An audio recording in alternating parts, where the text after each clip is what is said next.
तर नागपूर पोलिसांनी शहरामध्ये कोम्बिंग ऑपरेशन राबवलंय। लकडगंज पोलीस स्टेशनच्या हद्दीमध्ये कारवाई करत 53 ग्रॅम गांजा जप्त करण्यात आला।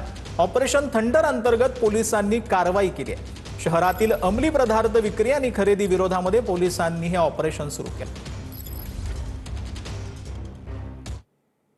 तर विदर्भामध्ये पुढील 4 ते 5 दिवसांमध्ये अवकाळी पावसाची शक्यता वर्तवण्यात आली आहे। काही जिल्ह्यांमध्ये गारपिटीची देखील शक्यता आहे। विदर्भातील काही जिल्ह्यांना ऑरेंज अलर्ट तर काही जिल्ह्यांना येलो अलर्ट देण्यात आला है। इन जगहों पर जो तापमान है 40 को भी क्रॉस कर चुका था। इवन नागपुर का भी जो तापमान है 41 के आसपास पहुंच चुका था। और जैसा कि हमने फोरकास्ट जारी की थी कि कल से वेदर्स रहेंगे और ऐसा वेदर्स भी रहा है। और हम देख पा रहे हैं कि अगले आने वाले दिनों में जो अगर हम देखेंगे जो आज 31 मार्च हो गया और कल से जो 1 अप्रैल स्टार्ट है और आने वाले 4 से 5 दिन हम देखेंगे कि मौसमी प्रणालियां विकसित हो रही है मध्य भारत के ऊपर और विदर्भ के क्षेत्रों के आसपास, जिसकी वजह से हम देखेंगे कि विदर्भ के अधिकांश क्षेत्रों में एक अच्छी वर्षा मिल सकती है। एलआयजी घरांना मुंबई उच्च न्यायालयाची स्थगिती आहे। सिडकोला मोठा धक्का बसलाय। मुंबई उच्च न्यायालयाने सिडकोच्या एलआयजी घटकातील 10,553 घरांना स्थगिती दिली आहे। घरांच्या वाढीव किमती विरोधात याचिका दाखल करण्यात आली होती। सायकल आणि मर्सिडीज चालवणारे एकाच गटात कसे असा सवाल कोर्टाने केला। 6 लाखांपेक्षा जास्त उत्पन्न असलेल्या अर्जदारांना घरे देऊ नयेत असं न्यायालयाने निर्देश दिलेले आहेत। तासाला 6 लाख कमवणारा माणूस त्याचं कंपॅरिझन वर्षाला 6 लाख कमवणाऱ्या माणसासोबत होऊ शकतं का?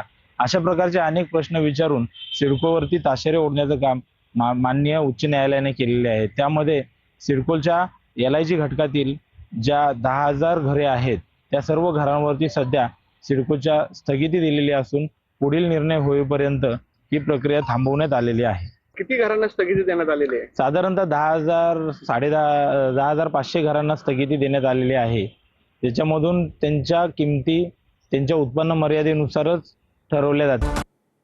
तर महापौर रितू तावडेंचं जैन मुनीबद्दल मोठं विधान पाहायला मिळतं। जैन मुनींच्या चमत्कारानं गळ्याचा त्रास दूर झाला असं रितू तावडेंनी म्हटलंय। नम्रमुनी महाराजांनी मोठा चमत्कार केल्याचं देखील रितू तावडेंनी म्हटलं। तर रितू तावडे गुरुदेव नम्रमुनी महाराज यांना भेटल्यानंतर महापौर झाल्या असल्याचं मंगलप्रभात लोढांनी म्हटलेलं आहे। आज अभी जब महापौर बोल रही थी तभी हमारे अध्यक्ष अमित साटक जी और मैं बात कर रहे थे। उन्होंने एक चमत्कार तो बताया कि गुरुदेव से मिलने के बाद में वो नगर सेविका बन गई, पर अमित जी कहने लगे कि एक चमत्कार जो लोगों को मालूम है वो भी बताना चाहिए कि गुरुदेव से मिलने के बाद में और माननीय देवेंद्र जी और अमित भाई के आशीर्वाद से वो मुंबई की महापौर भी बन गई। मैं मेरा एक एक्सपीरियंस आपको शेयर करना चाहती हूँ। 1.5-2 साल से मैं मेरे गले को लेके काफ़ी परेशान थी। मेरा जो आवाज़ आपको दिख रहा है ये ऐसे नहीं था।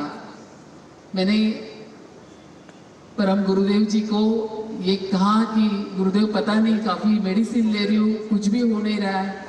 उन्होंने मेरे लिए प्रार्थना की और अब मैं शौक हूँ। 1.5 साल से मैं जूझ रही थी मेरे गले को लेके। उन्होंने मुझे आशीर्वाद देके इस तरह से मैं आज आपके सामने बोल रही हूँ। ऋतुताई,